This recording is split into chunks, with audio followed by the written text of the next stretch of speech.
D'abord, c'est un accueil avec le maire de Moguio, Max Roustan, député maire d'Alès, représentant régional des maisons de l'emploi, Isabelle Herp, présidente de l'URPLI, qui vont lancer cette journée. Et après, on attaquera sur une première table ronde où on aura des intervenants nationaux et régionaux. L'objectif étant de partir d'une démarche nationale sur le développement de la clause sociale dans les marchés publics. Donc Rémi Lantrebec, qui est une mission interministérielle chargée du développement de l'achat responsable de l'État.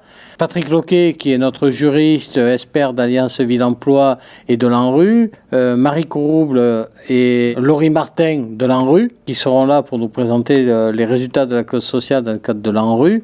Et nous aurons Marie-Pierre Establi, déléguée générale d'Alliance Ville-Emploi, supportrice nationale et qui essaye de faire en sorte que les PLI et les maisons de l'emploi soient reconnus. Et je pense fondamentalement que les politiques de l'emploi dans un pays ne peuvent pas se développer de façon harmonieuse et cohérente et atteindre leurs objectifs s'il n'y a pas ce relais territorial.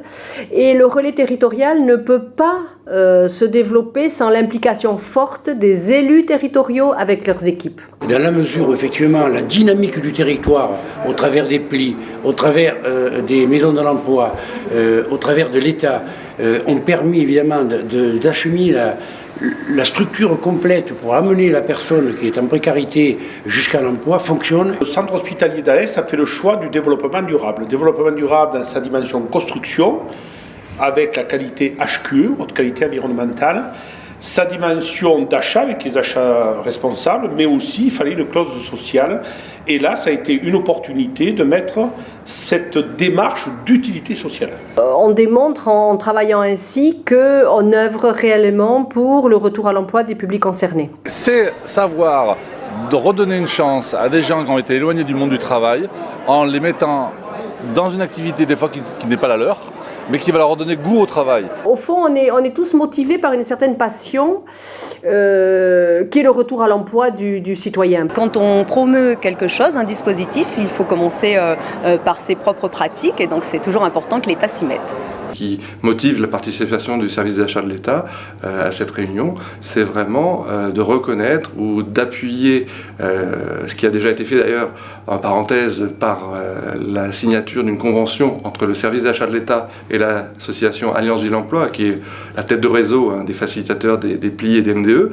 Le SAE a signé cette convention avec Alliance Ville-Emploi pour bien mettre en avant l'intérêt ou le côté quasi indispensable du facilitateur dans la mise en œuvre concrète des clauses sociales. On souhaitait avoir une déclinaison régionale de l'accord national entre les services de l'État et l'Alliance Ville-Emploi. Dans les semaines qui vont suivre, nous serons en mesure de signer un accord sur la mise en œuvre de la clause sociale dans les marchés publics entre l'État et les structures des PLI et des maisons de l'emploi du Languedoc-Roussillon. Il faudra récidiver sur ce genre de manifestation, soit régionale, soit locale, et on sera là pour ça. Moi, je dis c'est une journée réussie à 100%.